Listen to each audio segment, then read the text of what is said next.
Do you think the problem with Rule Zero is the players that use Rule Zero? Vince? Maybe. I think a lot of the problems with Magic is Magic players. I agree with that. I 100% agree with you. That's kind of what I'm getting at, but yeah. Full on extrapolate that. The problem is Magic players, right?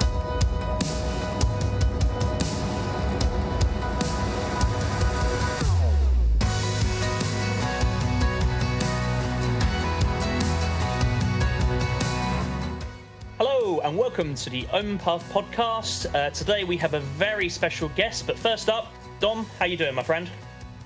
Very well, thanks. Yep. Just chilling. Just chilling. That's what we like to hear. That's what we like to hear as well.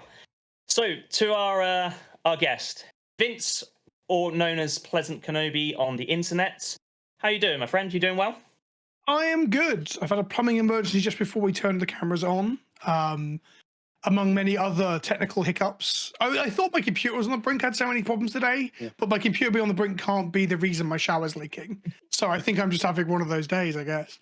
But yeah, besides that, I'm pretty good. Getting ready for Vegas next week. I'm flying out next week. So there's that stress of like trying to get some things prepared for that and getting videos ready so I don't disappear and not put anything out and then the internet doesn't forget me and so on. So. Yes, I will be, well, I will also be attending. I'm very much looking forward to it. Yep, looking forward to it. It'll be my first American or North American MagicCon, so I'm looking forward to it. It'll be good fun. Sweet. Vegas is good. Have you been to Vegas before for non-Magic stuff? I have, and it's a wild city. Yes. It's pretty good. But not quite what I was expecting. So, like, me and my wife, we're quite boring when it comes to that sort of stuff, but we found so much to see and do. It's an incredible place. It wasn't just about drinking and going out and gambling, all that sort of stuff. We had an amazing time, actually. We loved it. Yeah, it's a wild city where you can kind of find anything you want, right? And the drinking and the gambling is a big thing. But I'm kind of off the booze at the moment, so I don't know if I'm going to drink next week. Okay. So I haven't done a sober Vegas yet. So maybe this is the one. Who knows? Excellent. I like the idea of that. So for anyone that has been under a stone or doesn't know who you are, Vince, tell us all about you and tell us where we can find you. Sure, yeah. I'm Vince, also known as PleasantKenobi on the internet, and I make videos about Magic the Gathering. I make between 2 and 7 videos a week over on PleasantKenobi on the YouTube. I also have a little smaller channel where I do a little Warhammer podcast, kind of in a format like this in a way, which is called PK's War Room. That's Warhammer. And then I'm on all social medias as PleasantKenobi other than the Warhammer channel. So you can follow me on Twitter and Instagram and stuff, although most of those places are horrible, decrepit hell sites anyway, so I don't know why we spend so much of our fleeting mortal coil engaging with that crap, right? But so I make Magic videos. I'm an enthusiast for pretty much all things Magic. I've played quite a bit of Legacy in my time, Modern. I'm quite hot on Pioneer at the moment. I've been playing Commander since before it was called Commander, when it used to be called Elder Dragon Highlander. So before there were precons, I was playing Magic with Commander with legends that weren't designed for the format many moons ago. I'm just an advocate for the game as being the greatest game ever made. That's not an unfair comment, right? And I think it's wonderful. Although I don't always agree eye to eye with the Mothership and the Wizards of the Coast and what they're doing with the game. Not always. Sometimes I do. But yeah. Well, that's the beauty of it, being part of that community. We all have our opinions and it's a place to voice them. We might not always agree with, like you said, the Mothership, but I think the Mothership seems to be doing what Mothership wants to do, and we're along for the ride, right? I think even more so for Commander now, right? Yeah, interesting times for Commander, certainly. As obviously they're going to be putting some time into this bracketing system before Vegas, so maybe they'll do a big announcement while you're there.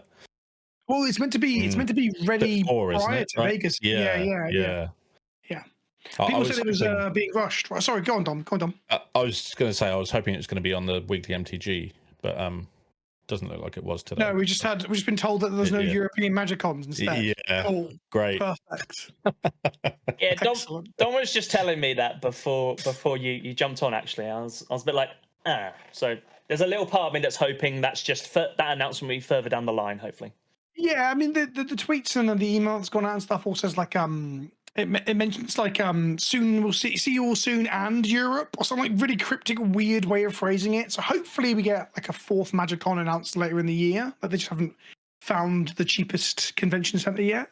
Or we got to wait to 2020 5. Basically, part of my work day tomorrow is I'm going to try and reach out to them and find out like if they can actually give some information so that Europeans aren't left to rot. Even South Americans are like, it's cheaper for us to go to Europe, apparently, according to some Brazilians on Twitter earlier.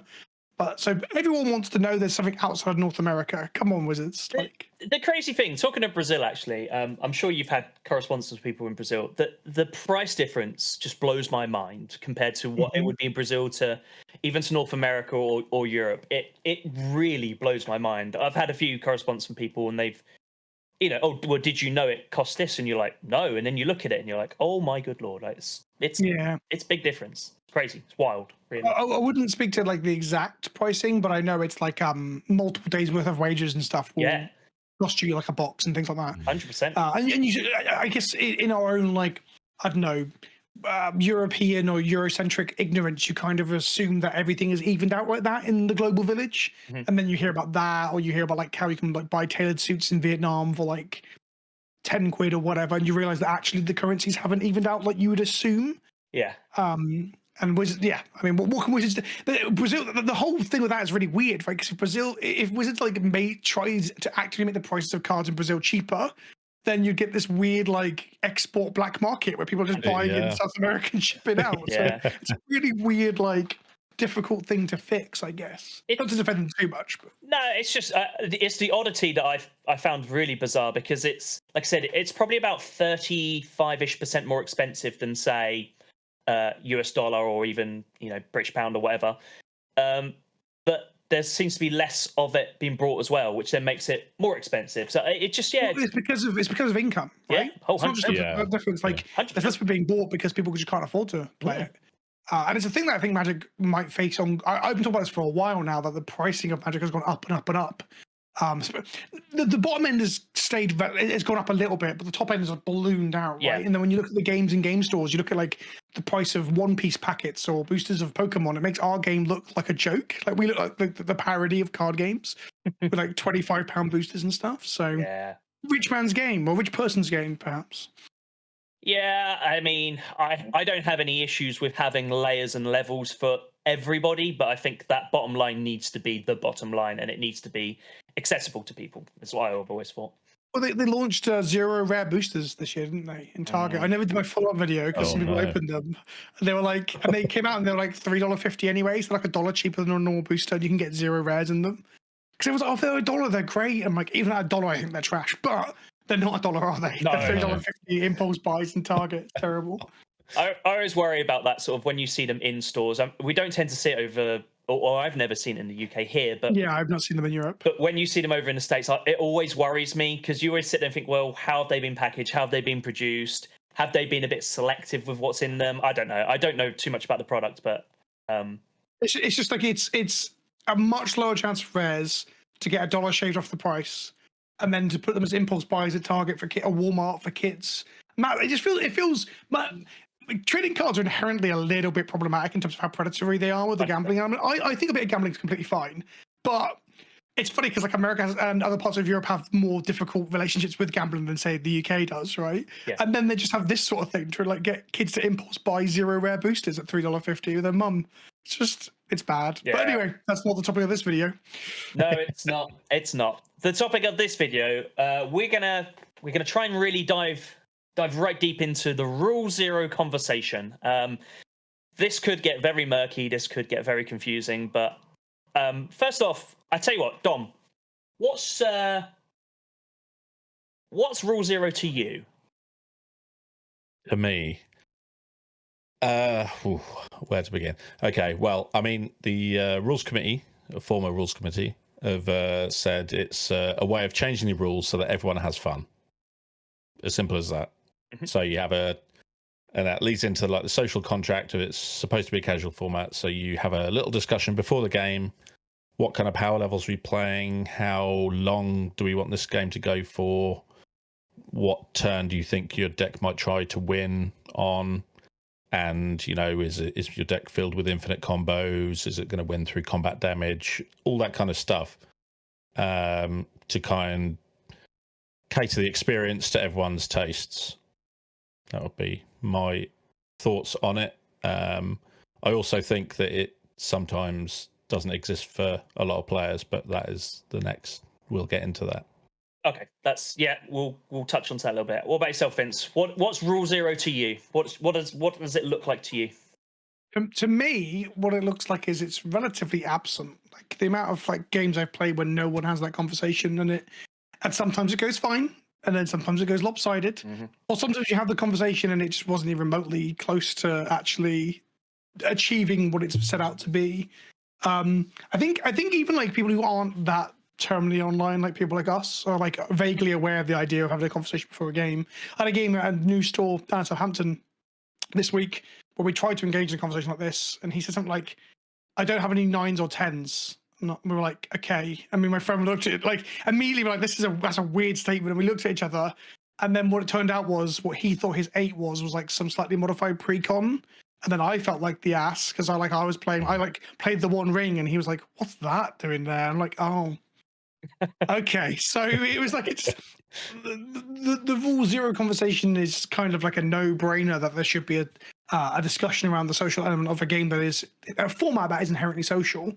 I just think that in its current iteration, it doesn't really work, and the language is so nebulous and nonsensical that people say the same words and then different things come out of them because the current power level rating system is complete dog shit and it's never worked. So yeah, I mean, look, I think where it starts to get really muddied and complicated is we are talking about someone's perception of their deck or your deck. And when they're making a perception of your deck and they have no idea about it, I mean, we all know that if you saw a Kenrith commander deck pop onto the table, you know it's going to be of a reasonable level. Whether someone says, well, it's not a powerful Kenrith deck, yeah, but it's still a Kenrith deck. So you're still, even with that, you're still working within margins. But when you have someone that says, exactly like you just sort of said, oh, it's not a 9 or a 10, to my mind, that could go either way. That could be someone sort of saying it is a 9 or a 10, but I don't really want to give that information away to you. Or, like you said, their perception of their deck is completely skewed and completely different. The Kenrith thing's interesting, right? Because I see what you're saying, and I kind of agree that like they tend to be like good stuff decks or have a lot of the good stuff costs 5 colors. However, I've encountered multiple players in my local area who are just playing Kenrith for the 5 colors, and their mana bases are bad, and they're just playing a lot of cards that they think are good, but some of them kind of aren't for the level they think they're playing at, but they're not. So even like the perception we can have about someone's commander, that's what the Rule Zero conversation can help with in theory. Is that you're like, are you actually playing? Is this someone plays Kirik and you're like, is this a CDH deck? They're like, no, it's not a CDH deck. It's actually really derpy, blah blah blah blah blah. And then that should, in theory, inform the game you're about to play. Because otherwise, I will very much go out of my way to disrupt the Kirik or the Kenrith deck because I'm making this assumption about what they're playing, right? But again, with newer, greener, more casual fields like my local stores, it's kind of a joke because they'll say their deck's really soft and they'll play like a Winter Orb, and you're like, what is going on here? I had that literally last week, and I was like, are people okay with Winter Orbs in the shop? And most people in the shop don't know what a Winter Orb is. Like everyone else at the table has to pick up and read it, and I'm like, oh, no, it wasn't Winter Orb, it was Winter Moon, the new one. Oh, the new one, yeah. Yeah, because effect. Yeah, I had like 4 islands and 4 planes in play. No, 3 and 3, 6 when he cast it, and I was like, I guess I'm okay then. And the other player had nothing but like ETP tapped lands and was like, oh, I'm screwed. And I'm like, you are screwed, but this store doesn't have this conversation framework or understanding. So we're like so far back from the Rule Zero that everyone thinks we're having on Reddit or Twitter. It's pretty funny. Look, is this another part of the bigger question, which is there is an idea that is put online that the Rule Zero should be this, lovely fuzzy thing that we all sit down and do, and is the reality behind it that nobody has it? Because actually you make a really good point, and me and Dom were talking about this the other day.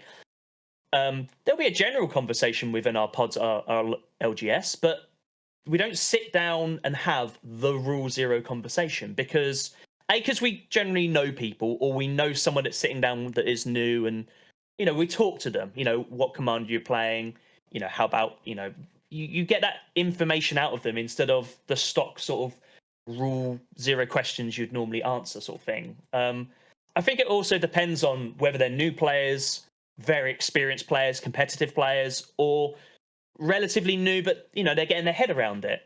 These are all questions that who's got time to sit there and ask all these questions, get all this information for 3 other people in the pod, and then go, okay, we're now going to make this decision. So we can surely understand why this doesn't happen, right? The conversation tends to happen while everyone's already picked their deck and is shuffling up to play the game. It's like at that point, they've already selected what they're likely to be playing. Unless you've said before that happens, what kind of power are we talking precons or... I feel like it's a much more useful conversation after the first game, where it's like, okay, do you want to go up or down in power level, this kind of thing. So then you can start to tailor the experience. You must have had those pods where there was a power disparity, and you're shuffling up for game 2. So someone gets a different deck out of their bag, and then one of the ones who was down, and so someone's got a different deck out to try and match up, and the next person matches down, and you get a disparate in game again. That's definitely happened to me recently. I saw. Yeah, I think, definitely. Sorry, Dom. It's so difficult because, like you say, everyone might have a range of decks, especially if you're, enfranchised. I've got this bag filled with 20 decks, but none of them are going to be exactly the same as, or, it's a bag of 7s. And, that's basically useless information. No one really knows what that means. It's like I cannot get over how bad the power ranking system was and is, in spite of at one point Channel Fireball put out before one of the command fests before the pandemic, they had this list with I'd have to find it, and just reading it, it's it's 1 through 10. It's got some point, and none of it makes any sense, and it's all still relatively subjective and stuff. You can't get competitive players to agree what decks are tier 1, 2, and 3 in modern or legacy. Yeah. So asking casual players to determine what if their deck is a 1 through 10 in a format where it's, except for the 10s, no one's really competing. It's such an unfit for purpose system. I know the Rule Zero conversation is meant to be more than that, but it's funny that it often just devolves to that. This kid. I say kid, I should. That sounds really patronizing. He was 10 years younger than me, so I'm allowed to say kid. I'm an old man. But him saying oh, I don't have a 9 or a 10, and me immediately thinking he knew what he was talking about. So I was like, okay, I'll play this. And then he's he's playing Taplands for 3 turns, and I was like, oh god, no. I have made a mistake here, based upon what he had told me, because we're trying to use a language that doesn't work. But is that on you or is that on him? And I'm playing devil's advocate here, Lo, because I feel like you've gone into it with the right mindset, which is he has said to you it's not a 9 or a 10. Now, if someone was to say that to any 3 of us here, we'd have a rough, and I'm going to say a rough idea, because we'll come back onto that power level a little bit later on, because we can screw down into that, because I think we all agree it's not quite right. But is it because he's heard... Do you know if he was quite a relatively new player?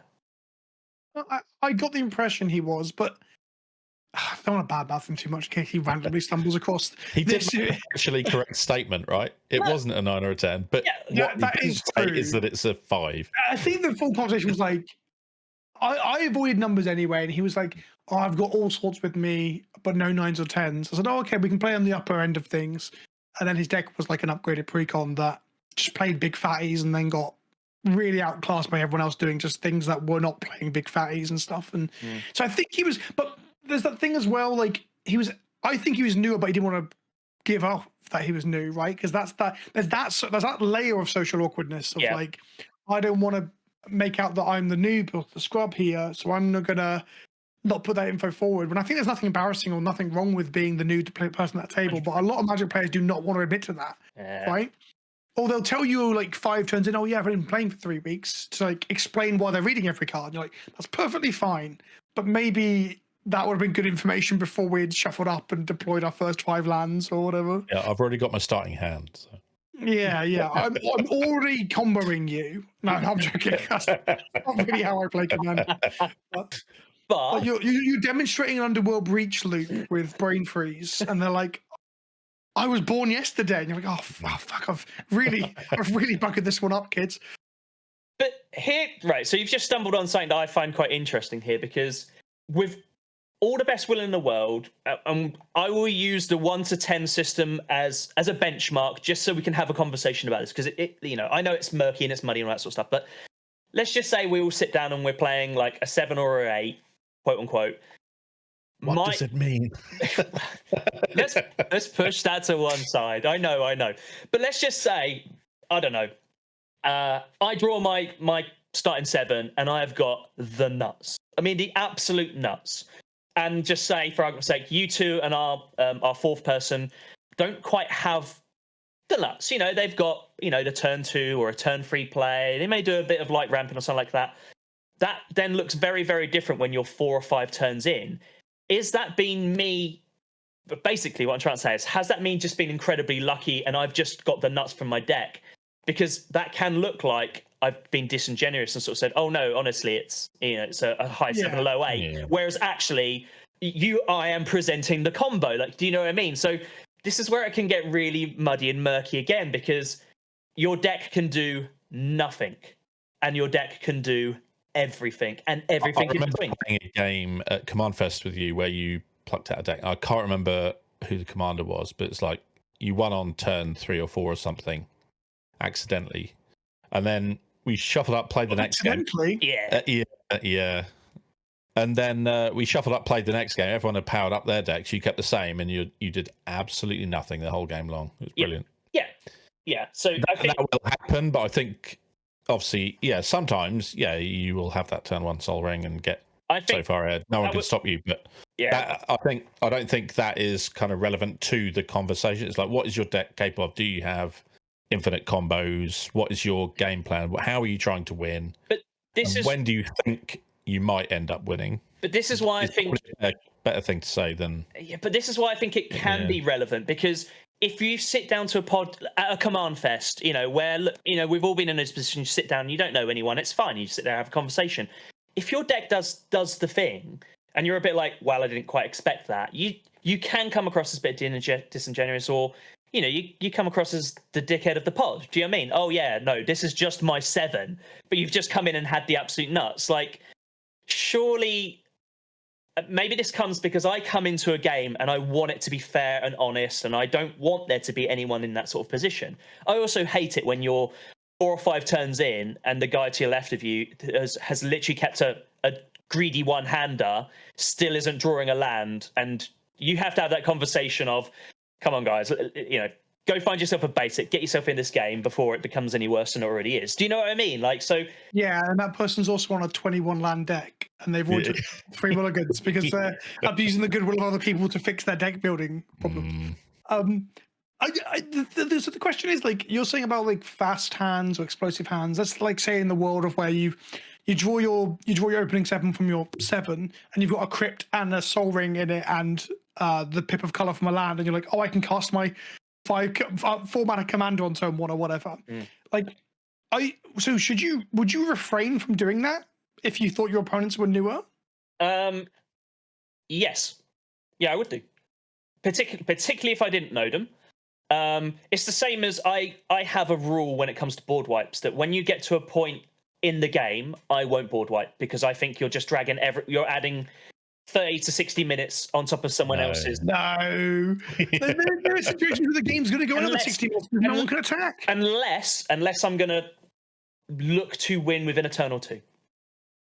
A wrath is a tool that should be utilized to 100%. keep people in check. Sometimes it's necessary. 100%. And then when the turn comes around again, sometimes it is necessary again.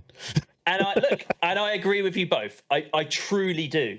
But you guys must have been in those type of games where, you know, the board states are a bit clogged up. That's normally the good time for a board wipe. And someone does it, absolutely fine, and then you start to build up again, and then it happens again. And then you look at your watch, you're like, I'm 2.5 hours into this game, but no one's really doing anything because there's no good attacks or whatever. If there's no good attacks, you should probably wrath. Yeah. That's how you normally get a good attack.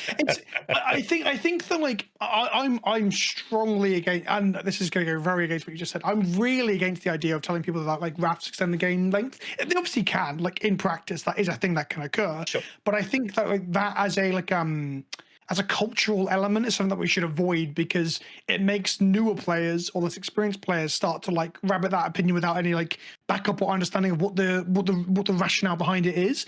And then we get these points of like, when you wrath, when you should be wrathing, because otherwise the person with the scoot swarm is getting away with it, or the person with the guy's cradle is getting away with it, or whatever. Then someone's like, oh, that's not very cool. You stop them doing their thing. And you're like, well, someone's got to stop someone doing a thing, because agency involves back and forth, not just like people like firing their battle cruisers into the sky sort of thing. So whilst I do agree it can happen, I think it's not a great way to push the culture, because then we get the people coming up and the people coming in, the newer players being like, I was told Wraths just extend the game time. Like, no. Put 3 of them in your deck, cast them, and also play cards that allow you to do things after the Wrath, right? If you are just playing Unga Bunga big creatures and Wraths, you're going to have a bad time when you Wrath and be like, well, I've got nothing. You should play like utility enchantments and planeswalkers and artifacts and stuff that allow you to do actions and proceed in pushing your game forward after you've Wrathed. That's like a really obvious statement, but a lot of people don't do that, right? A lot of people like, I'm playing elves, green-white elves, so I've got elves that are Wrath. Like, play some things that don't go to the Wrath. I don't know. I think, certainly for newer players, there's like, obviously everyone loves their like efficient Wraths, but actually there's a few Wraths that are, 1 or 2 mana more that leave you with some huge creature after you've done it, and at least then you've still got your big creature, right? I've just printed to destroy tap or untapped, right? That was literally... that was a really, it's a really interesting one. People should play Fraying Lines. That's from Baldur's Gate. You guys aware of that one? The 4-mana artifact one? It emulates a rope in a game of D&D. And what it is like each player can continue to hold onto the rope as you pass it around. So you pay 2 mana in your upkeep as a trigger to put a line counter or a rope counter on a creature you control. And then at the point that someone stops paying, the line gets snapped or gets cut, and everyone who's not holding onto the rope dies. Yeah, brilliant. It gets slowed up. So it's a really fun Wrath, because it gives everyone choices. And you can be like, I'm going to cast this now. I'm going to pass the turn, and you get to decide whether it pops or not. And the next player's like, I'll put a counter on my commander. It's not efficient. It's not powerful. Well, it is powerful. It's not efficient. It's not competitive, but it is a card that I think more people should play, because it's so much fun to like talk to the table then resolve it. That does sound really fun. Okay, so just while we're on this little side tangent, then what about land destruction, Vince?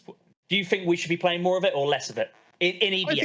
I think people should play more of it. Yeah, I 100% agree with you. I wholeheartedly agree with you, and it's amazing. I've said that to a few, like, when I've been playing at Command Fest and that sort of stuff, and people look at you as if like, what? More land destruction? I said, yeah, there's some pretty powerful lands out there, and you need to be able to keep it. Glacial Chasm goes down, you need to get rid of it. You need to try and exile it, or put it into a graveyard and Bajuka Bog it or something. Like, the amount of times where you'll see a game that goes, those powerful lands are just not dealt with, it needs to happen. Yeah, I think Cradle is part of its power is that it's part of a protected class of permanence. Yeah. Like, it's obviously an incredible magic card. Like, it's good in Legacy where Wasteland is a common thing as a 4-of, but it's like in a protected class and it's dumb. I mean, we have moved away from that a little bit. People do play Ghost Quarters and Field of Ruins and Dust Bowls and stuff. That has become a bit less of a stigma. But I'm like, I think like, I truly think like Keldon Firebombers and like Rumination and stuff should see more play, because again, certain decks, there's a running joke, especially among like newer casual players, of Simic value piles or Simic. Oh, you know what a Simic deck does? I'm like, well, sure, I guess blue-green does do this thing, but if you Ruination a blue-green player at the right time, sometimes they don't get to carry on doing that thing, because you've played all your Mana Rocks and they've played all their like Farseeks and Harrows, and you're like, well, my Mana Rocks survived the Ruination. Your breeding pools and chops don't. So yeah. I think again, maybe there's a bit of social contract into that. There's a bit of a feel bad when your lands get destroyed. It's like, well, it's a perfect, it's a valid thing to do, and there's a time and a place for it. Yeah. I think you need to be able to follow up on it and like make your actions proceed towards an outcome that people can see coming, and we get somewhere. Yeah. Like slammer jamming Armageddon with nothing else in play is going to upset people. Yeah. I mean, I've done it. I've done it in videos. I've done it to like other creators on purpose. And they're like, why are you doing this? It's like, I'm just sowing chaos. I wouldn't do this in a normal game at an LGS, but this is different, right? So yeah, you've got a Teferi's Protection in response to your own wrath. That's the way. I say that's what you do, don't you? And that's normally when you get caught short with your pants down, because someone's like, "No, that's not happening. I'm going to counter spell." And you're like, "Oh no." It is Well, you wild that put your Fairies mouth first. Protection gets away with it as well. Everyone just thinks Fairies Protection is a perfectly reasonable magic card. It's like it's the most insane 3-mana protection spell you've ever seen. That's great. And people just shrug it off. No one cares. It's like people can wrath and you can completely remove all your stuff and not get attacked for the turn cycle as well. Yeah. Yeah, people should side eye that card Yeah. a bit more, I think, in terms of like It's how pretty powerful good. it is. It's pretty good. What? Yeah, maybe we'll come and where that's going to fit into the tiers No. later on. Tier 3, tier 3. Bracket 3, sorry. Bracket 3. Bracket, yes. Yeah. Of course, sorry. So in terms of let's sort of get back onto the rule 0 conversation. So Dom, what do you think needs to be? What do you think are the minimums? Like, what do you think has to be discussed in a really easy way to communicate to everyone around the pod? So there's none of this. Oh, this does Corvold stuff. Like, you know. Before we fully move on, I've got one for you both. Like sort of like it's like kind of a segue. If you sit down to your rule 0 conversation and someone at the table leans in and says, "All right, friends, how do you feel about mass land destruction?" Like as they're getting the decks out of their bag, how do you react and how do you feel to that question being asked at that point? Go on, Dom. Because I know how I'm going to answer that. I'm reaching for a blue deck at that point. I don't often play blue, but I would be reaching for the blue deck at that point. Do you feel like you're a bit held hostage though? Because then you've got to police this mad Yeah, who's casting Armageddons and Ravages of War. possibly. Yeah. Yeah. You do it for the good of the table. You are the table police. I think on the website it says the social kind of remember that you don't have to play games you don't want to. You can say, yeah, play it, but I'll sit this one out. Yeah. So you would sit that one out then if someone asked you about that? Honestly, I would love to see it. I would love to see the deck in operation. You are also allowed to say I'd rather you didn't. You can't say that. Yeah, you can. Yeah, but then they get sags. They've spent all week building it to bring to the LGS. You know. But here we go. Here we go. Is it your responsibility or is it his or their responsibility because they built something they knew was going to be disgusting and filthy? Like, you know, where does that line stop? There are tables where that deck would be welcomed. Yep.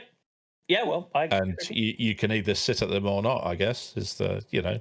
What if you can't find one because the entire community is against it? Then you'll have to find some like-minded fellows on Spell Table, I guess. Armageddon and Anomalous. Yeah.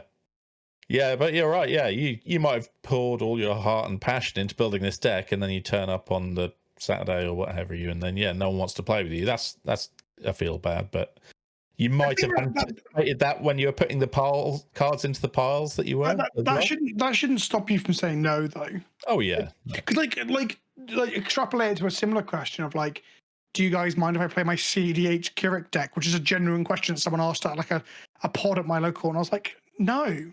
Fuck off! No, well, none of us are playing CDH here. Why are you trying to do this? And he was like, oh, he took that deck apart. Our local player who played Keurig because no one wanted to play with him, and he got the idea that actually no one plays CDH. So why are you pub stomping local games with your CDH deck? So in the same way that you can say no to that, you can say no if someone's like, guys, I've got this cool deck that casts Armageddon like once every turn. And you're like, no, thank you. Once a turn. Maybe not once a turn. Every other. That's wild. They need to put a commander that is ETB Armageddon. The cowards. Yeah. So, look, personally, if someone sat down and said that to me, as long as the other two were happy with it, I'd let them play it. Do I want to sit there and play with it all afternoon? No. They might die first as well. Yeah, exactly. I do feel like when you know that somebody's deck... So actually, just coming back to what you were just saying there, Vince, about someone wanting to play their CDH deck. Again, I would either sort of say... My thoughts would be to the other two people. It's like, well, what are your thoughts? Because I would happily let them play it. I know... I've been in this position. I know trying to playtest CDH decks when nobody wants to play CDH is quite difficult. So I've done it before, and I've effectively sort of said, look, I know I'm going to be arch enemy, but I would like a game so I can start to playtest, learn, find the lines.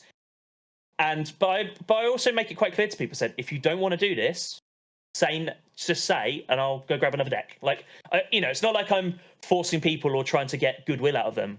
I'm more than happy to. But as a rule of thumb, I am a big believer in, if someone wants to play a deck, I'm more than happy to.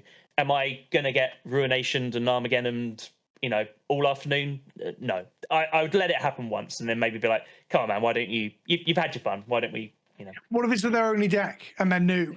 I'm joking. These are the reason I'm asking that is because that's just not a thing. When people say like, oh, when you say no to one of those conversations, like Dom said, it stops them playing this deck they just built.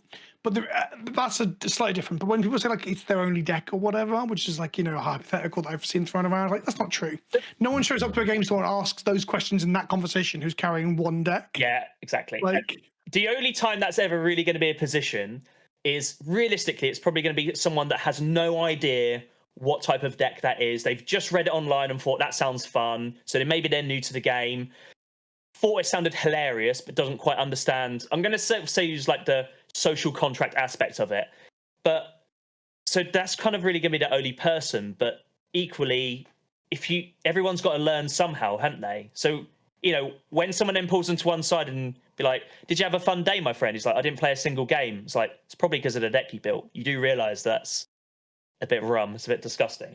I don't know. But yeah, like I said, the vast majority of people there will have a bag with at least a few other decks in that you can always borrow. I'd lend a deck out to someone in that sort of position. I don't want to see anyone in that. If they're sat in the corner, because they're not playing a game, that's different to not being able to play the deck they wanted to, isn't it?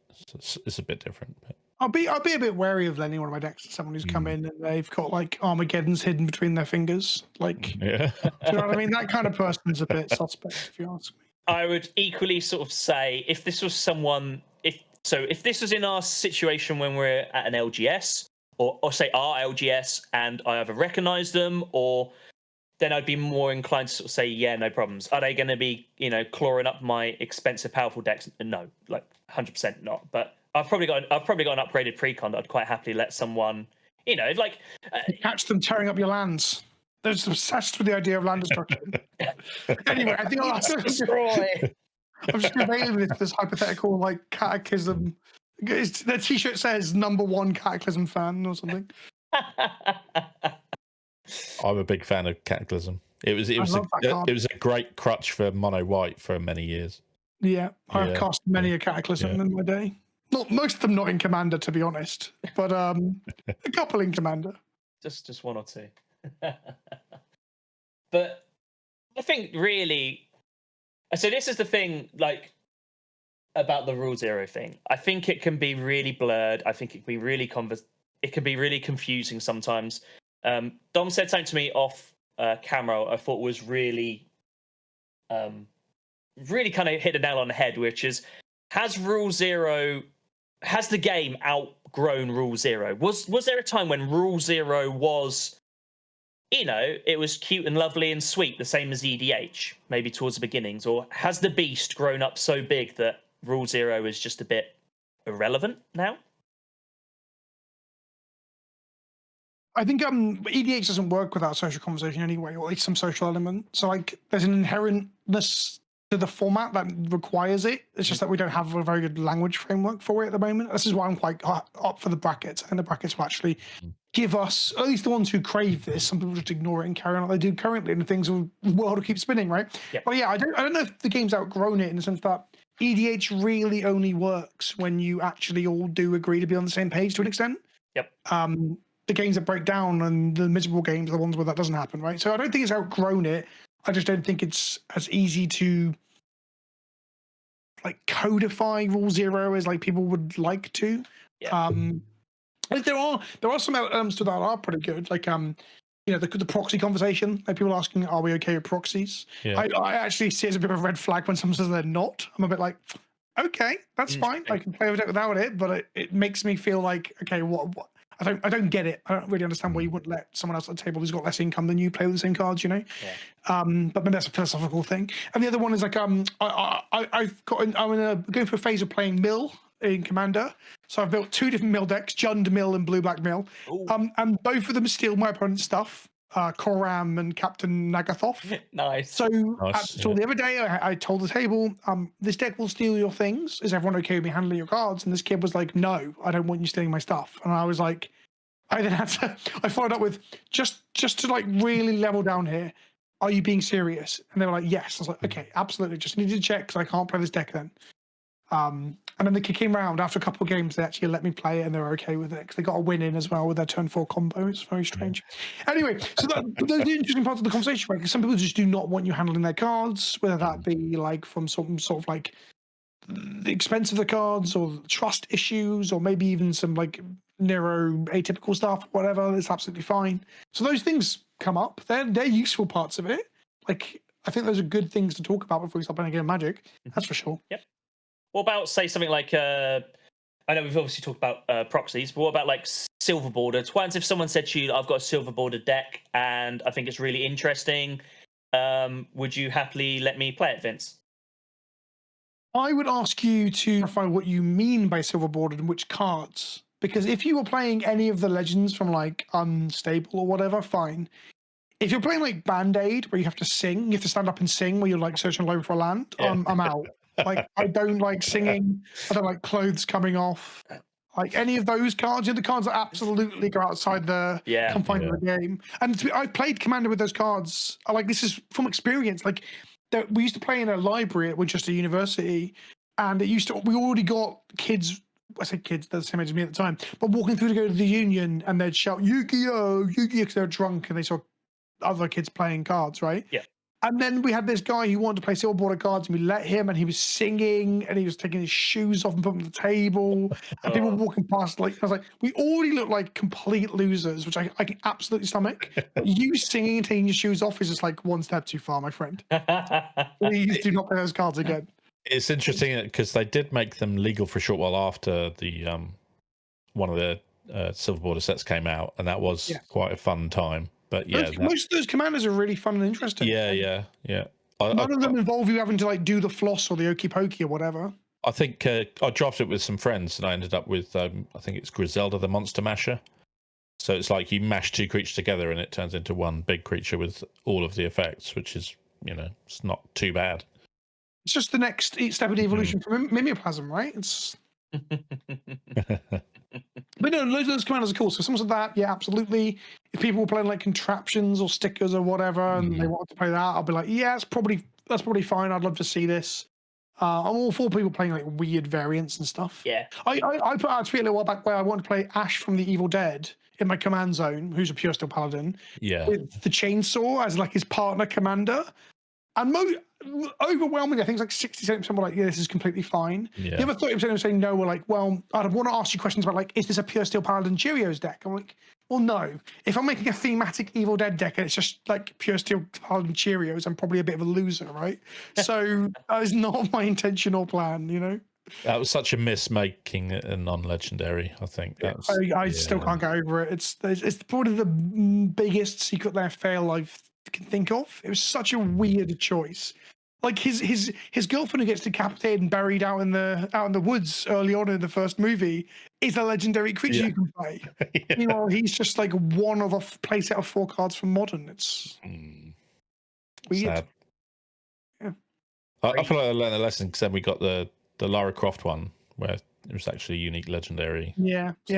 I mean, that's the thing. Rule 0 allows you to unlock those things, right? Yeah. I mean, one of the Rule 0 conversations is like, are you okay with me playing Walking Dead? That was a thing for a while. Like, no one really cares anymore. But there was a while where people were like, I'm going to refuse to play with anyone playing cards that depict a real life actor.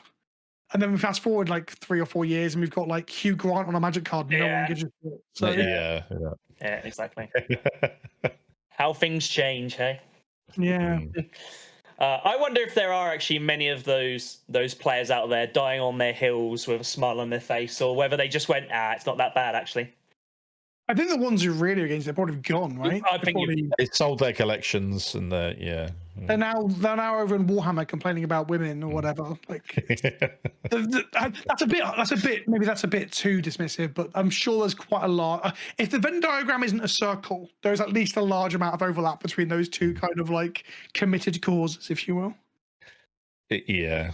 Weird. It's interesting actually because I think you've just brought actually that would be, to my mind, it would be a pro of the Rule Zero conversation or a variation of it, because it does unlock the options to do, silver border, or I kind of put all these type of thing, whether it be silver border, gold border, proxies. To me, they're kind of all in the same ilk to a certain degree. Silver border maybe just a bit to one side because of exactly what you sort of said there, Vince. But there could be some really interesting stuff that comes from that. And actually, look, I want to sit down and I want to, play a good game and have a fun time. But if I see something that's going on that's really interesting, even if I'm doing nothing on my side of the board, I'm more than happy to sit there and watch it because it's interesting, and I like seeing decks pop off. Particularly like, you do see like these really janky decks that are really built quite particular, and you're a bit like, I really respect that. You've definitely gone out of your way to build this deck in a way that is definitely not the most synergistic or whatever it may be, but it's your janky deck and it's actually really fun to watch. And it's always a bit of a feel good when you see that type of deck win as well, I feel. You'd be like, yeah, do you know what I mean? It's like championing the underdog a little bit. Do you know what I mean? There's a guy on my Discord who plays the most dangerous gamer. Like, he plays a full-on contraption deck. Yeah. Nice. I haven't met anyone else playing it other than him. Yeah. And, I know someone actually that's exactly what he does, what he plays as well. Actually, is it a guy called Overfiend? Tom? No. Okay. No. So I know a guy that plays that card as well, and he's a big fan of that deck as well. Actually, it's interesting. Yeah, it's cool to see, but that one is legal. That one doesn't involve the bending of the rules and such. Yeah, that's right. The Acorn system. Yes. Yes. Yeah. Yeah, that's gonna. Yeah, well, we'll see what happens with that sort of stuff. I'm sure there'll be more of that moving forward, but I think they were just talking about releasing something adjacent to it with the bracket system, but I think that might be further in the future for the. What, to allow the silver border commanders, you mean? Yeah. They have been talking about that, haven't they? Something to do with silver borders. It was a conversation that was going on when the atom bomb got dropped and the bans happened, and and maybe that'll be passed through and Wizards will pick that up and do something about it, because at the end of the day, they want the cards that they print to be able to be played, right? It gives them more reprints as well, because assuming if those cards were widely adopted, some of them would start to command a price tag, and that gives them equity to put in boosters in the future and such. Yep. Because motivation is there. They're going to want a bit more of that now, aren't they? Let's be honest. Definitely. Okay, so what are your thoughts then on... I'll ask you first, Dom, actually. Competitive players that are migrated from competitive formats because of COVID or whatever reasons into the sphere of EDH. Do you think that's had an effect on the Rule Zero, or do you think that's just a byproduct of another player coming in and playing another format? I've spoken to you this before, where obviously we had this period where the only Magic that existed was Commander online with your webcam, unless you were playing other formats online. And during that time period, you had all of these refugees like, well, if I want to play Magic, I have to play Commander. And the competitive mindset, I don't know if it's different as such, but the aim of the game is to win as efficiently as possible, which isn't something that generally is what's going on in Commander unless you're playing CDH. That would be my thought. Vince? The real competitive players are playing CDH, though, right? The ones that do want to compete and play in tournaments. That's the most successful Rule Zero conversation there is. Yep. That everyone shows up and is like playing the same stuff, the same kind of stuff. I 100% agree with that one. I think it's the FNM end bosses who actually maybe we'll tear down from them, because they're not the ones that actually want to play competitive formats. So yeah, there are people who want to just pub stomp and stuff. That's kind of, to be fair, I don't even think it's the COVID migration, the lack of competitive organized play that caused that. That's like some of the people that weren't getting their wins in other formats are like, oh, I can do this a lot easier if I go and smash the other people that care far less and pay far less attention to how Magic works. And so but there's always those sort of bad actors and bad apples in every community, in every game, right? But I think real competitive players actually want to compete and want to compete on an even keel and have a go. Yeah. Absolutely.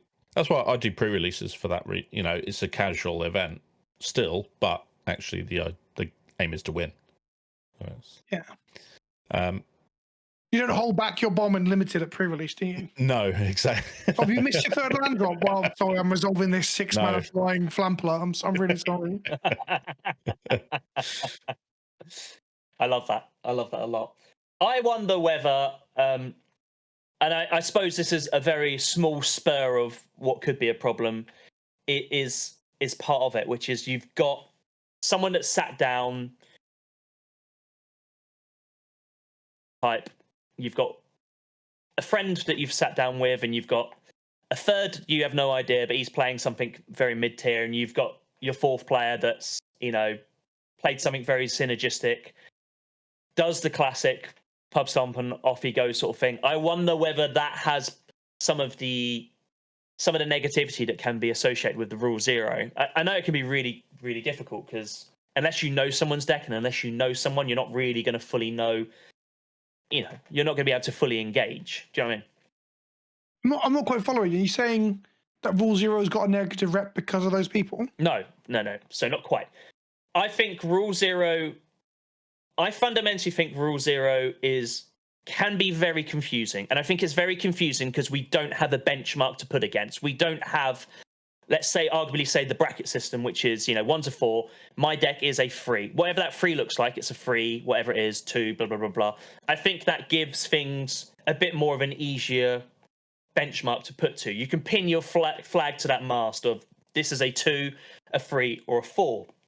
But I think because it's so subjective at the minute, and I think it still will be subjective, but I still think there'll always be that person to be like, yeah, I mean, it's a 7-ish. But how many videos are there going to be? It's like beat your friends with this bracket 1 combo deck. Yeah. But it's not just like putting the deck into a bracket though, right? It's like you've got, depending on how much we all agree with where the cards are in the brackets, you can be like, okay, you sit down and say, yes, my deck is playing 4 bracket 4 cards, and those bracket 4 cards are Guy's Cradle, Cradle might not make it into 4, maybe a 3, who knows. Well, I'm just saying hypothetically, Smothering Tide, Vistic Study, and something else. And everyone else at the table will be like, right, that I kind of already now get a vibe for where we're at. Because we can almost do that now where we can try and list off the most powerful cards in our decks, and that actually helps people to understand where you're at. Yep. But people don't do that because everyone wants to hide. It's hidden information, right? Magic players are conditioned to hide information because the game is about hidden information. No one knows what's in your hand. When you play in Warhammer, it's really interesting because when you go to a table at a competitive event or even a casual event, the point is there's open deck lists, so your opponent can see everything you've got, and you have to explain to them all of the instant speed of effects you have, which are called stratagems. All of that stuff is known. There's no hidden information in Warhammer, so it's really interesting when you come back to Magic and the hidden information thing like leaks through into other facets of the game, like this, where the idea of you walking up to the table and be like, these are my 5 most powerful cards in my commander deck. People just will not do that. Like, that's almost like I don't know why I've never thought this before. That's almost like a better rule zero conversation of like, what's the 5 most powerful cards in your deck? And you go, the One Ring, Mystic Study, Fierce Guardianship. And you're like, okay, that gives me a very good indication of what you're playing now, right? And the bracket just opens that up a bit. I think, if you've got this is my 5-card combo, and then someone Praetor's grasps you and takes one of them out of your deck, and you can't win anymore. Well, I don't think you're not telling people with combos, right? You're telling them the caliber with which your deck aims to be playing on. Yeah, which I think it can't be anything less than useful compared to what we've got now. Yeah, that's the point, right? Like everything's a golden god compared to the turd of a power system we have now. Yeah. So to just like narrow down what I was saying, then it's more about saying your deck is a 3. I think is just as vague, apart from the fact we know some of the cards are being a 3, right? I think actually saying like how being able to point and say I've got it's gonna get really frustrating. Like 15 level 3s and 12 level 2s or whatever. People in one of my videos were commenting in the comment section about how you could take all of the levels and add them up, and it gives you actual numerical value to your deck. So if you're playing 10 level 4, that's 40 points. And if you're playing 10 level 3s, that's 30 points. You're up to 70. And the higher the number, in theory, the higher the power level or salty feeling. That's an interesting one, That is a really interesting way of doing it, because you can't change the matter of the fact that if a heuristic study is a 5, you can't change that number. That number is that number. So even if you don't have any of these other cards that cost a number, you know that 5 is going to be a 5. Well, if you walk up and say, if you said, "Oh, I've done the math," you got your Moxfield, because Moxfield will do this for you. That's the funny thing. Everyone's like, "I wouldn't be able to do this." I'm like, You will if you use Moxfield. This comes from a guy who doesn't use Moxfield enough. And like people ask me for my lists, I'm like, I just fucking change some stuff in my folders. I don't know. Who cares? Yeah. But anyway, Moxfield will do it for you. If you walk up to the table and go, so how many points is your deck worth if you go by the bracket system? And you go, mine is 5. You're like, what do you mean? I've got 1-1, 1-4, and everything else is unbracketed because it's stuff that no one cares about. Do you know what I mean? Getting the lowest number possible to be able to play. That's a sweet way to play Magic. Yeah, that'll be interesting because they've said they're not going to obviously bracket all the cards because there's too many. So I might try and build bracketless decks, which is tough for me because I'd like to play fetch lands, and they said they'll put fetch lands in bracket 1, but then if I'm playing 4 fetch lands, that's 4 points. Yeah. Maybe say outside of mana base, my deck is a 0, and then the mana base is like Ancient Tomb, Gaia's Cradle. Yeah. But all it is vanilla creatures. Yeah, because I don't think vanilla, like Tireless Tracker, for example, which plays very well with fetch lands. If you have like Raminaps and Crucibles, I don't think Tireless Tracker is going to be in any of the brackets. At worst, it'll be in bracket 1, right? Yeah, it's a very synergistic card, isn't it? Yeah, it's a card that I can imagine they just don't bother bracketing because no one gives a shit.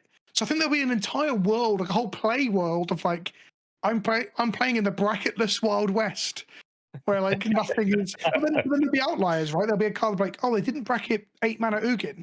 That card seems a lot better than everything else we're playing. If someone like ramps into it and exiles the board, that'll probably happen, you know. So yeah, I think there'll probably be a fluid motion for at the beginning anyway. I think they'll introduce an idea, they'll play with the idea. It'll probably get tweaked and changed a few times. That's all fine and dandy. It'd be very fun if it's dropped the weekend before Vegas, and then while you're in, which is this weekend. Yeah. And then when you're in Vegas, people are like discussing on the floor of like, well, this card is obviously not in the right bracket or whatever. I think that's exciting. Yeah, no, I would love to sit down at a table and people are talking about the new bracket system. I think it'd be really interesting because you're not just getting that information from the internet. You're physically sat down in front of someone that's talking to you about it. And you can hear, well, what are your thoughts on this? How do you feel about it? Oh, I don't like it because of A, B, and C. Well, what about you? Oh, actually, I really love it because I now feel like I've got a way that I can sort of say to my friends, what bracket systems are we working with? 1, 2, 3, or 4, whatever it is. I think it's, it's potentially exciting times. The real problem is that because I'll be flying next Tuesday, I've hardly got any time to actually make videos about this. Oh, yeah. Right? I'm not going to make videos on the road. I'm terrible at that kind of thing. So I'm gutted that I'm going to have to wait till I get back from Vegas. But I guess Vegas will give me a lot of food for thought, right? Nothing else other than it'll definitely invite discussion. Whether that's Rule Zero discussion or not is another matter, I guess. But I think it's a huge step in the right direction.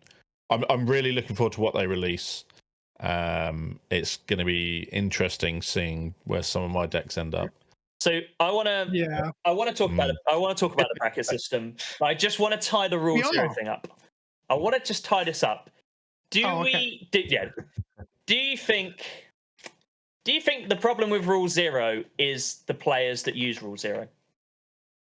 Vince?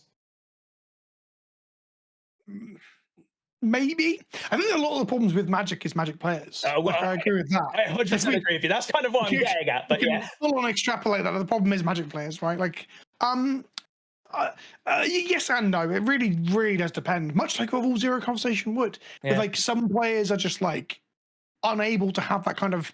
I see it as having a very sensible conversation that could hopefully help us have like a fun time. Yep. Like I said, some players will come along being cagey. They're like, oh, my deck's only an 8, and they think they've got a 10, and then it turns out they got a 4. That's kind of what happened with us with that game that I mentioned earlier in the video. Like, I think he was trying to get us a little bit, and then was like hugely outclassed, which was very funny because it kind of backfired on him. So there are players like that, but there are players that also want to have like a really reasonable like game of Magic. So I think it, in my opinion, it really depends. Yeah, Dom, what are your thoughts on that? Yeah, I mean, I agree with everything Vince said. It's there will always be outliers, but in general, I think certainly for enfranchised player, inviting that conversation, especially with newer people, if they're just rocked up to your LGS, is important. 100%. Especially if they're brand new and it's just them, they might not even have the courage to, speak up about it. Yeah, and it's kind of on us as people who've been playing for a long time to invite those discussions in the first place. Yep. And help them out, if they don't understand it. Yep. I 100% agree with that. I think that's a fantastic point because, I've spoke about on the pod previously. You know, I was lucky enough that I had the confidence to walk into my LGS and just go talk to the guys behind the table and say, "Yo, I'm new to Magic and I want to learn." And they were very accepting and very open arms and helped me along my way. Not everybody's got that confidence. So if they just about pluck that confidence up that they've brought that deck off Amazon or online or wherever they've bought it from, that they then want to go sit down and play with, the last thing they then want is a wildly bad game that makes them go, do you know what? I didn't enjoy that. I'm not going to go back. That's not good for anyone, is it? Let's be honest. But also, the question I asked is also one of those things where it's like, well, is the human race the worst thing that the human race is? Do you know what I mean? The problem is you get the best and you get the worst, and it's going to be the same with anything, isn't it? I truly believe. Sorry, I can see like Vince slightly wincing here. I truly believe that the Magic Gathering community is fantastic. I think there are some rotten eggs, but I truly believe. You know, I've had nothing but positive experiences, or mainly. It's just a hard thing to like nod along to after the last 3 weeks of just. I hear you. Horrible shit that's happened to like people that I'm quite close to, right? So like, yeah. But on the whole, it's pretty good, and we do tend to weed the bad apples out, right? We don't.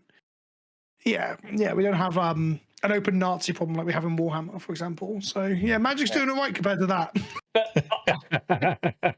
But not a high bar to clear, but no, it's not, is it? No, it's not. It's like the fucking lowest bar in the world.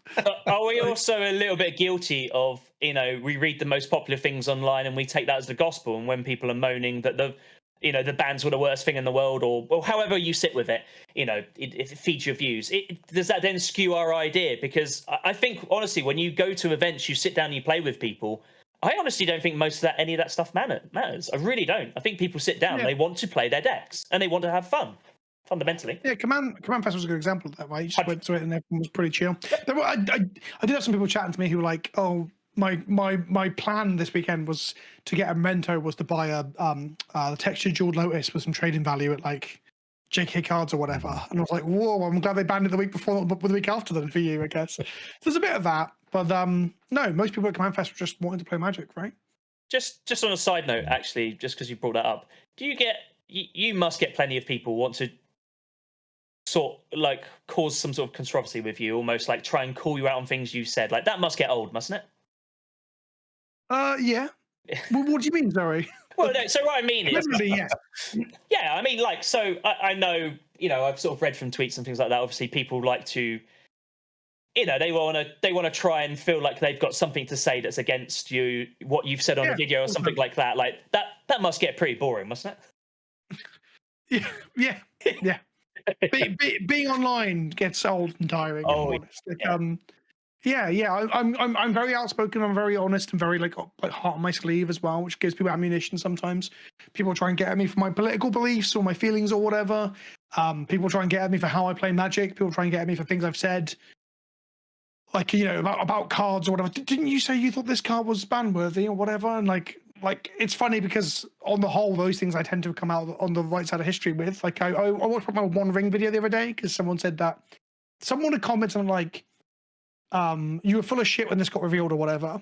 I went back and watched it, and in the video I'm like, this is bonkers, this is nuts, I can't believe they printed this, no card compares to it. And I was going back and comparing it to like every other colorless card draw source like in the history of Magic, and like the closest you get like Urza's Blueprint, 6 mana with 6 echo, draw 1 or whatever.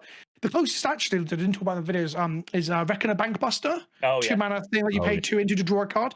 It costs 8 mana, you draw like 4 cards. Where the ring's like 4 mana, draw 8, lose 5 or whatever. Anyway, so yes, to answer your question, absolutely. That is unfortunately a huge part of the job that I have as a full-time content creator.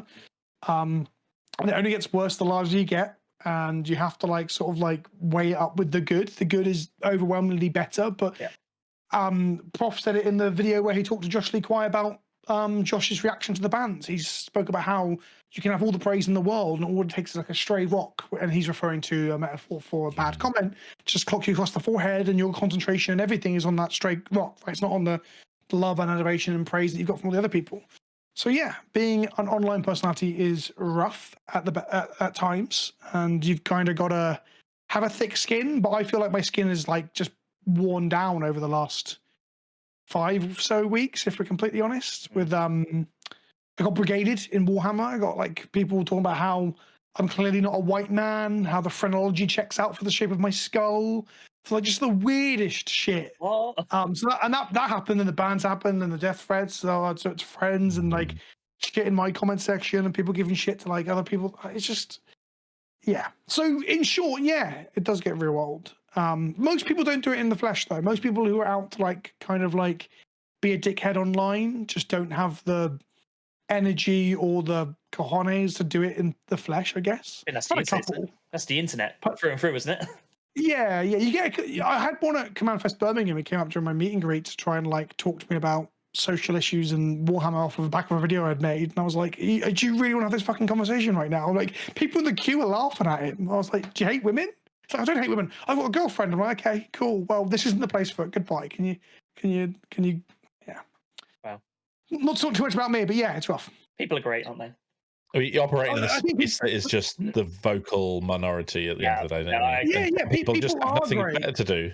You know, Yes, it's, yes, and the majority are the good bit. The unfortunate thing is, it's so easy to focus on the negative side of things. You said it as well about the humans. There's bits of both sides of our culture and us as a society and such.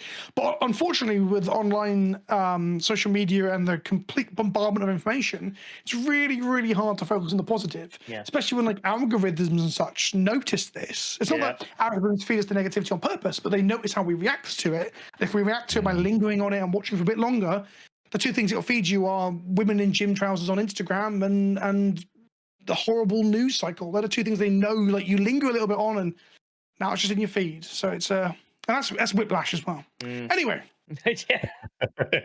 you lingered, Mark, is a line from Auntie Donna about what your Instagram feeds you. Like, why am I getting these recommendations? Because you lingered on one post, and now it knows you're in the darkest secrets. Yeah. So yeah, It's like you dare talk about a holiday to Jamaica when Google's close by, and then you open Google and the first thing that comes up is holidays in Jamaica, and you're like, what? in all fairness, I think they've peeled back on that, haven't they? I think, yeah. Anecdotally, I haven't noticed it as much, but I think after they admitted it in like the American courts during the, I think they've. I don't think they were told to, but I'm pretty sure they're like, we probably should stop doing this. Yeah, because it was a clear thing they were doing that they admitted to, and yeah, That's wild, absolutely wild. Okay, so we've obviously touched on the bracket system already, but we don't obviously at this moment in time. We're sort of 2 weeks out from Vegas, so there's limited information out. I know they're wanting to get something in place beforehand, so we're sort of going off the limited information we have at the minute. But what would you like to see from the bracket system, and do you think it's going to be an improvement? Dom, I'll let you have a little stab first at this. 100% an improvement, as I previously stated, because what we have at the moment is nothing, basically. You have to have a conversation, and no one can rate their own deck. It's impossible, or they choose not to. And at least I think actually the really good idea is what Vince said, where actually you get a total points value for your deck. Will be really interesting to see that. And yeah, sure, some things will fall into the wrong brackets, I'm sure, but a point or two here or there won't make a huge amount of difference, I guess. I'm looking forward to see what they present. Yep. And knowing that my deck's a bracket 1 or a 2 will just make that conversation so much easier. Vince? I'm in a similar boat. I think I've made it like quite clear over the other comments that I've made about the power level system. I don't think it's adequate, and I think giving us like, I use the word codified, like it's giving us language, right? At the moment, we don't have that language, or people aren't willing, or we do have the language because you could outright tell people how much fast mana you have and like how many like instant like combos you have and similar, but people don't. So putting it into the brackets kind of opens it up and makes it more of an honest conversation where people are aware of where things are situated and similar, even if you don't necessarily agree with them, which I think is going to be the next big contentious point. People are going to be absolutely livid that like Smothering Tide dares to be a 3 or a 4 or whatever. So yeah, it's just, I think it's an absolute drastic improvement on what we've got at the moment, but what we've got at the moment is almost nothing. And the great thing about it is that it's not a ban list. These aren't, well, you could, if you talk Rule Zero with your regular playgroup, stratify these and say, we don't play any fours in this pod, we don't play any threes in this pod, you could turn that into like a voluntary ban list, but it isn't an inherent ban list or an explicit one. So it's not forcing anyone to play by it so much, in the same way that like there are just a load of people that don't bother adhering to any sort of social conversation before the game, the rule zero conversation. You don't have to do anything with the brackets either. Especially because I have friends who are too cool for it. They really just do not want to have a conversation before the game, and I just have to laugh at them. Like, okay, whoa, you're too cool to have a conversation about not playing the most degenerate stuff you can. But yeah, so those people can continue doing that because the bracket system doesn't force them to do anything. Yeah. Although that said, actually, there is a potential flip side. I don't know how true this will be. I'm just thinking hypotheticals of like putting things in the bracket for the top bracket does make things look scary to like to new players. So for example, it's a bit like earlier on talking about wraths. Like the most wraths are not going to be in bracket 4. Hell, I don't even think Slygrift will get into 4. Maybe it will. That's probably like an example, right? So wraths being in 3 might make newer players who are like scared to play with 3 or 4. I think that stuff's too CDH style. Might then be funny or salty or have issues with people playing 3s or 4s in the decks, even when they're playing in a pod where one person's got 1 4 in their deck. They opened a 1 ring from a collective booster at Christmas. They're playing it in their really jank, basically bracket 1 deck. And then another player sees that it's a 4 and they're like, oh, God. Yeah. The 1 ring's a bad example. The 1 ring takes over games. So the 1 ring's a bad example, but something similar to that, you know? Yeah, that's an interesting point, really. I generally agree with both of you in terms of this. I think it's going to be really exciting to see what happens. My only slight concern would be, I know there isn't really a hard and fast rule system, but you know, Vince made a really good point about the Channel Fireball one that was used from a while ago. If you use that as a benchmark, well, no, I don't think you should use that as a benchmark, but if you was to use that as a light benchmark, people struggle to identify decks between 1 and 10, apart from 10, because we all know what 10 is. My only concern would be, are they going to be creating more grey area? But I suppose that's the initial point, is that they are trying to implement a system, and that system will probably change vastly in the first 3 to 6 months, or maybe a bit longer. Let it settle down and see what happens. You know, do we want violent changes, or do we want them to go, right, this is what we're going to do. We want 6 months. We want to collect data on it. We want to identify whether it's working, whether it's not, and then make those sort of changes. Or do we want knee-jerk reactions of the community didn't like it after 2 weeks, so we're going to do A, B, and C? I hope that doesn't happen, personally. I mean, you can choose to simply ignore it as well. There is that. But like you say, it doesn't force you to do anything. No, people are going to get upset, and there will be some rage peddled around certain things. So I often get characterized as one of these creators, which is really funny. I think my videos are really rational and reasonable. I just have to do stupid thumbnails and titles because no one clicks them otherwise. But there are creators out there who will make videos that are like, I can't believe they put Sol Ring in this bracket. Hell, that might even be a thumbnail or title that I do sardonically and people just won't get it. But I think there will be some outrage peddled around stuff like that, because they've already said that Sol Ring is like bracketless almost. It's a 0. It's a 0, so it's going to be in bracket 1 if they put it in anything, or they may even make that separate 5th bracket, because it's just part of the format. It's Pandora's box is open, and yada yada yada. And people get really, really bent out of shape about this because their crypts got banned. I'll tell you what, if crypt was only 50p and wasn't $100, $200, no one would be having these bent out of shape conversations. No. It's so funny to like watch people get motivated by money and not necessarily even admit it. But anyway, so Sol Ring will be one of those, and there'll be a few like that, like the Smell and Heuristic studies and such, where people will be arguing they should have been 1 up or 1 down or whatever. But ultimately, it doesn't really matter that much, especially if those become contentious amongst the community. That can be part of the initial conversation of like, I am playing 1 bracket 4 card, but that bracket 4 card is Slygrift or whatever. Although I hate playing Slygrift, so right. Vince, bear in mind what's happened in the last 3 odd weeks, and bear in mind what we've got coming up ahead of us. Do you think EDH is in a good place? Yeah, it's in this. The argument is it's in the exact same place it was like 5 weeks ago or whatever, 4 weeks ago. If anything, I'd say it's in a better spot because it's pretty much the same game as it was, except they banned 4 cards that probably needed to go. It was shit. They cost so much money, but I did a whole video on this. The root cause is that they weren't printed enough and they cost too much. That's the root cause. Everything else from there is just like can be traced back to the fact that Wizards probably shouldn't cultivate $200 chase mythics, especially if they're problematic in a format, which all of those cards could be argued were, like, quite strongly. So I think the format's in a better spot than it's ever been, because all three of those cards should have gone. The only problem was the monetary value of a secondary market, which can't be ignored in a card game. But fair enough. Dom? How about you? Oh, no, you're asking Dom. Swing the baton. Printing it as chase mythics in premium sets as well to make sure that price doesn't move or simply goes up because it's an extended art or a textured foil now is egregious. Especially when it seems like, although it's just speculate, they knew it was coming. And then they threw these packs into the festivals in a box as well to get rid of them all. It's a pretty bad look. Even if we just pretend it's not a conspiracy, it looks pretty bad. It is a bad look. And maybe they won't print them at rare in a standard set, but actually rare in a Commander Masters set would have been fine. I thought you were insinuating that they should have put Crypt into standard then, Dom. No. Can you imagine that for 5 years? Play vintage. No, thank you. George Lotus could though, but can you imagine in a draft? You're like, you get your third pack of F&M, it's just George Lotus, and you're like, that's massive. That'd be massive. Feels bad. That really would. The fact that George Lotus can be played in Legacy with a doubling cube is hilarious to me as well. Yes. I've made a video about that. But the George Lotus feels bad though.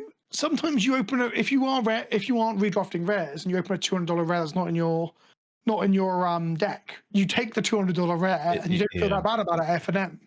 Yeah. Because you said it was a feels bad, but come on, $200 note. You're like, well, maybe I take 3-0 this draft, but I feel like I'm up in terms of money. The prices have bounced back, so people who now that Wizards have taken over, the prices came back up, didn't they? Yeah. So. They are still collectible pieces of Magic history. Yep. And they're holding their value as such. So the fact they can't be played in the format is largely irrelevant now, unless you had some kind, if you'd got it signed by the artist and it's your favorite card in your deck, oh dear. But, Or they do no ban list TDH. Yeah. Yep. Exactly. Yep. Rule 0. Can I play my Jeweled Lotus? Yes, you can. Okay, there you go. Job done. Only if I can play my full power 9. Yeah. It's my own power 9, but my gold border 30th anniversary power 9. My power 9 is a proxy. They don't even have magic backs. They're all like Alberto proxies. Shout out to Alberto. Yeah, I'll play my Lotus, shall I? Yeah. Amazing. Basically the same card. Yeah. Pretty much.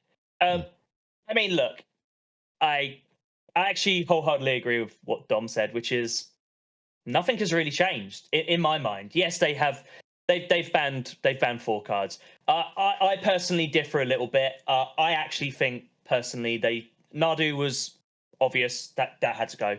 Dockside Extortionist, I get.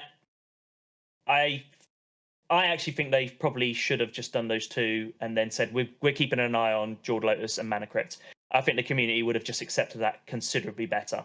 I don't think we'd be in the position we are in now. But I say in the position we are in now, we're in no different position than 4 cards have been banned. Other than that, I will still go down on a Wednesday or a Sunday, go sit in the same pods I play. And I'll be honest with you, I mean, I've taken, I had and I used those cards. I've taken them out and I haven't missed or noticed them really gone at the minute.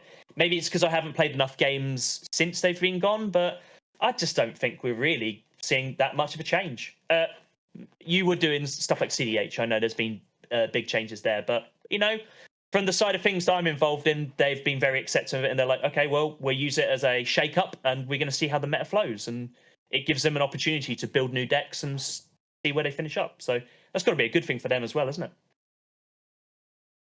Yeah. The community wouldn't give a shit if the cards only cost $1. Yeah, absolutely. So fundamentally, I 1,000,000% agree with you. If it was a 50 pence card, we wouldn't be having this conversation right now. Imagine they banned Command Tower. I guess that's probably a comparison. But there would have been some complaints about how it hurts like non-green decks and they're fixing and stuff, like legitimate things like that. But like, that's the kind of thing that it should have been like, but it wasn't because everyone got hurt monetarily, which really sucks. It really, really sucks. You know, like it's kind of like a full circle. I joked earlier about how our card game looks like the farcical like exaggeration of what a card game should look like when you see $25 boosters on a display. Well, Yu-Gi-Oh players and like One Piece players just looking on in horror as like we tore each other apart over, you know, a couple of like expensive staples that we could have just proxied that were only really played in a casual format that doesn't really have like high level tournaments outside like the CDH stuff in America. It's just, oh God, what an embarrassment. What an embarrassment. Jesus. But we broke 9th place in the top selling TCGs in Japan this month. Oh, wow. Yeah. Is that because of the Dual Lotus ban? Oh, no, Can you imagine? Actually, that was something that I wouldn't say shocked me, but was definitely a surprise. When we were over in Japan, I was sorting out, and you had One Piece and all sorts of card games. You had open areas where they were playing this in shopping malls and stuff like that. You very rarely saw Magic the Gathering, actually. The only places you saw people playing Magic the Gathering was in trading card stores that predominantly were selling Magic the Gathering. It was.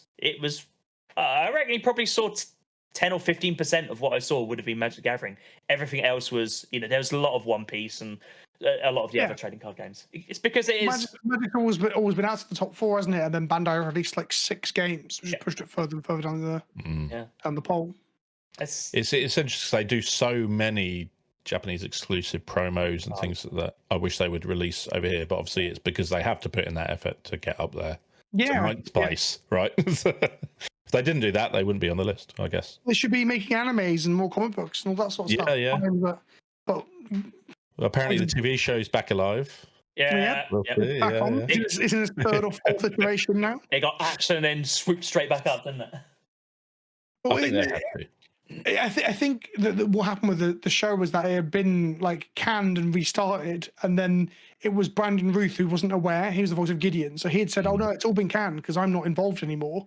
And then they had to put out a press announcement the next day, but like, no, it's still going. It's just like his stuff's been cut because we've just restarted the whole thing again. Like that thing's gonna be stuck in limbo forever, right? Like it's never coming out. It's never coming out. I agree with you. I think it's going to be one of those things, those distant memories. That's like, when's this coming out? And then just as you think that, they'll release, oh yeah, we are now doing it. It's going to be coming in X period of time. And then, you know what's really interesting is that the last time I did a video on the Netflix TV show myself, it was quite a successful video. I think it did quite well by my numbers at the time. And the video I did recently saying it's not dead, by the way, which was a response video to, because I'm going to bother talking about it dying and then the next day being resurrected, seemingly, right? That was the news point. That video was like the 10 out of 10 worst performing video on my channel over the last 30 days. Like, no one gives a shit. Like, everyone's just like, who cares at this point? No. It's so funny when you get like that. So until we're sat down watching the first episode, it's it doesn't exist. I mean, big news cycle if and when it finally comes, and then because it won't be arcane, because nothing can really be arcane. Like, this is not arcane. I'm like, it doesn't need to be arcane. It just needs to be like, just okay, right? Just average would be fine. We want to see those characters, on their adventures at the end of the day. Yeah, that would be cool. It's just, we can see Chandra and Gideon having a Rule Zero conversation. Yeah. Because there's the manga, isn't there, that is based on players playing Magic in a card or in Japan. So I wonder if they've ever had a Rule Zero conversation. I wonder if Commanders ever got into the storyline of that, because that's meant to be about competitive Magic, isn't it? So it's set in like the 90s, so it's like really early Magic.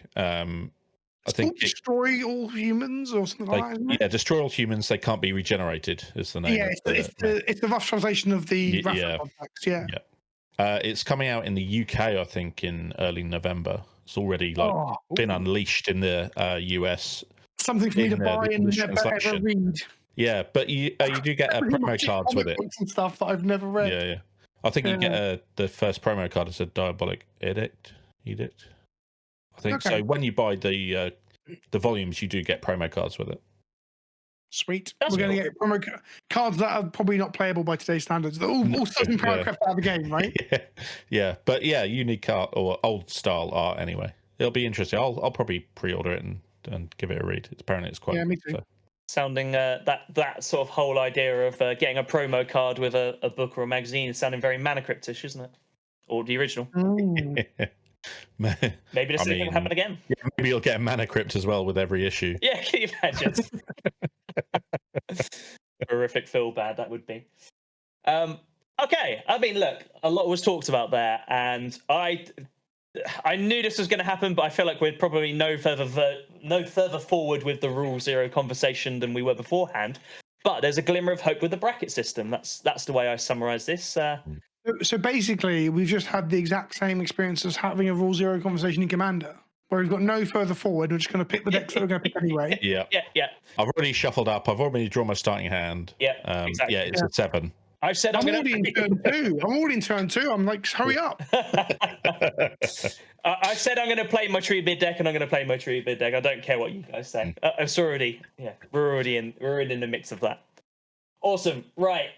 Vince, first and foremost, thank you so much for coming on and talking to us. It's been an absolute pleasure. I've loved your input, and we'll have to hopefully we can get you back on at some point and we can talk to you about something else, some other hot topic that we can talk about. Yeah, I'm all Rule Zeroed out at this point, so yeah, like I said, I think we've all come to the conclusion that the Rule Zero conversation needs its own Rule Zero conversation, and it infinitely repeats. And it doesn't really matter, does it? Let's be honest. Just talk to people at a game store. 100% talk to. I mean, it's easier said than done if you've got like social anxiety, or you're new, or there's clicks and stuff. Like, I do appreciate that. I come from this sort of perspective of like being an old grumpy man who doesn't care anymore about what people think, and also already have a platform and are already established. So, but other people might not have that. But yeah, ultimately, just have a chat with people. Yeah, exactly. Talk to make some friends. Yeah. I know. Basically, talk to people. Don't be a dick. There you go. Sorted. Oh, well, you can still be a dick. Armageddon, Cataclysm. You're only halfway there, Alex. Yeah, I say, don't be a dick. I play quite a bit of Control and I love it. So who really is the villain and the dick in the room? It's all subjective. Exactly, Vince. 100%. Once again, Vince, thank you very much. If you do live underneath a rock and you don't know who Vince and his stuff is, please go check him out on all his socials. Vince, just where's all your stuff again? I'll let you do your piece. My pluggables. I am Vince, also known as PleasantKenobi on the internet. You can find me at youtube.com/PleasantKenobi, where I make loads and loads of Magic content, from shorts to gameplay to commentary to news to retrospectives about how secret layers are better than From the Vault, and you just don't remember it very well because they were shit. All sorts of stuff. If you want to see a video about the ins and outs of the Netflix drama, that's a thing I did that no one watched. It was really badly performing video. All sorts of stuff. Absolutely shit tons of it. I also stream on Twitch sometimes, not at the moment, but in January I'm getting back to it now that the baby's over 2 years old. I have Instagram. I have TikTok. I sometimes ask people what bananas are called in their native countries. It's really good content, the real good shit, because it's TikTok. At least I'm not giving you anxiety about the world affairs. Twitter, often just shouting about stuff. I don't shout about politics as much anymore because I just feel tired. I just feel tired and old. Tired and old. Yeah, tired and old. That's me. Instagram, it's sometimes pictures of food. It's sometimes pictures of cards. Sometimes pictures of my chin. Just depends what way the wind's blowing. Excellent. I guess. Do I have any other socials? I think I'm on Blue Sky. I've never posted on it. That's it, I think, actually. Excellent. Nailed it. Seek out the General on all good platforms. Yeah. Just do it on YouTube. That's the better place. The rest of this stuff's shit. Just watch it on YouTube. 100%. Once again, Vince, thank you for joining us. Much appreciated. No, thank you for having me. No, it's been an honor. It's been a pleasure. Dom, anything else you want to talk or say before we sign off? I'll just say have a wonderful time at Las Vegas Magic Con while I'm at Comic Con in the UK. Is that London? Yes, MCM. I'm going to get one of these giant cards signed by the Lizelle signed? Yeah. Lizelle has read one of my tweets out loud before. Oh, yes. I tweeted a mean tweet about Lizelle, not about the actress. It was like a bit tongue in cheek, and then D&D and Baldur's Gate Twitter got hold of it and called me like a testosterone freak and were really mean to me over this tweet about a character in an RPG. I love Baldur's Gate and I love like Lizelle. But anyway, so she has read that in one of her mean tweet compilations. Brilliant. Amazing. It's pretty funny. I'll seek it out. Yeah. I love that. I absolutely love that. That's so cool. Look, guys, if you people to listening, if you what are your thoughts on the Rule Zero conversation? We'd love to hear what you have to say about it. Feel free to comment on the videos and send us messages. We're happy to hear. And also, what do you want to hear next? We've got a few things in the pipeline, but what do you guys want to hear next? Anyway, thank you for watching and thank you for listening, and we'll see you in the next pod. See you on. See you later.